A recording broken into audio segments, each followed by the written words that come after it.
2,621,392. A nice even figure. That's the number of babies who will be born next year in the United States. Of these babies, 118,481 will die before reaching their first birthday. Oh, well, what's a few babies, more or less? We've got lots of babies. It really doesn't matter if one baby lives or dies, or does it? Well, good morning, John. This is John Emerson Jones, Jr. Fine, healthy-looking boy, isn't he? But unfortunately, John won't have much chance to become President of the United States. Why? Well, here's one reason. Looks harmless, doesn't it? It's hard to believe that one small fly could keep Johnny from his chance to become president. And ordinarily, it couldn't. But there's just one thing wrong with this picture. Untreated sewage running into our pretty creek. And Mr. Fly's feet are not very clean. In fact, they're very filthy and loaded with germs like those that cause dysentery. If some of these dysentery germs should happen to infect Johnny at his age, he not only won't be president, the chances are just about 1 out of 2 that he won't even be alive. Stop! Can't anything be done to save Johnny? Oh, I suppose we could train all flies to wash their feet. Or shoot all flies. Or we could do away with all babies.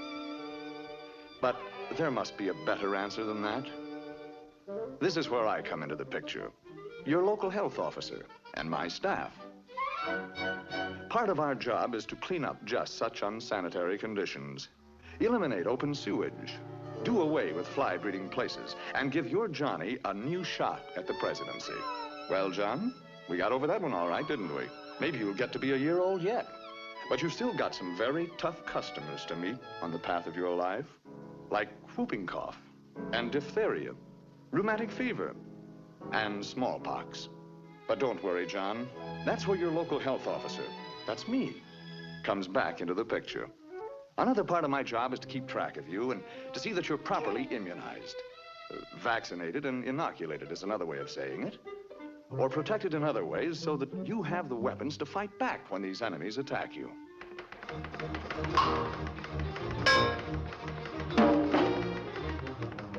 You see, Johnny, most immunizations should be completed before you become 1 year old. Does that surprise you? Well, well. Look who's in the 4th grade. Hiya, John. Shh. Oh, I'm sorry. Mind if we look around?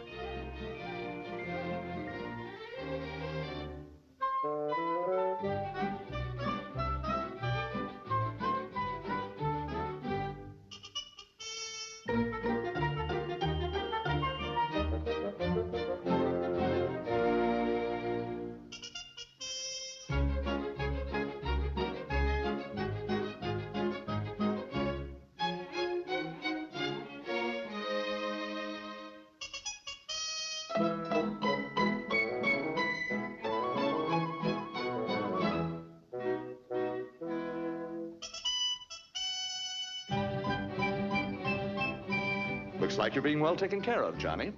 Shh. Oh, pardon me. Grown up now, John? Mr. Jones? Hey, wake up. You know her. That's Mary. Mary Lawrence. Changed since high school, hasn't she? For the better.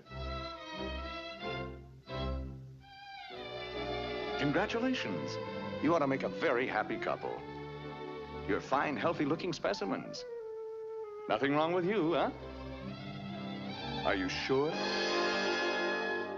Let's be really sure. Step in for just a couple of minutes.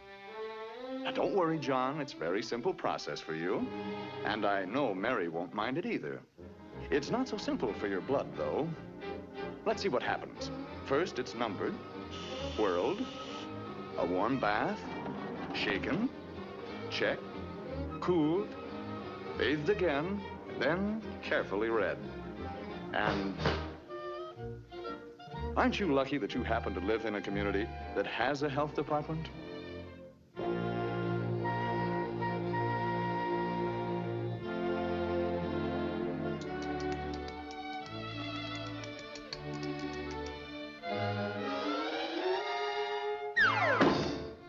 Anything we can do for you now, John? Time will tell. Now what's worrying you? Oh. Now, just a minute. Your wife has had excellent prenatal care, advice and instruction, and good medical care. And of course, the health office will cooperate with your doctor and with your wife to see that the baby will have the best of care after he's born.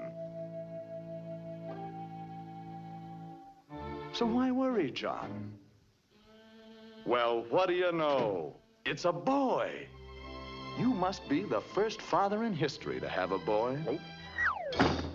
Uh-oh. Anyway, he's sure to recover from this disease. Nice feeling, isn't it, to know that everything's all right?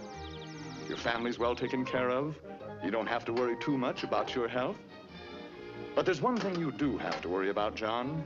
And now that you're a family man, you've got to face it. A local health department is costing you. Yes, John, it's costing you real money. 3 cents a week. That's right. 3 cents a week per person can provide basic public health services in your community. Not much, is it? Well, John, you've been leading a normal, happy, married life. But of course, you are getting a little older. Your hair is receding, which is normal. You've developed a double chin, which is normal. You've also acquired a paunch, which is a little abnormal. But you're still a fine-looking man, even if a little mild exercise wouldn't hurt you. Yes, sir. Nothing like a little exercise, especially with the kids. Makes you feel so young. I got it! I got it! He got it. A little mild exercise, John. Let's take a look at that body of yours, and perhaps we can point out why violent exercise isn't good for you. There's the old ticker pumping away. So many miles of pipe.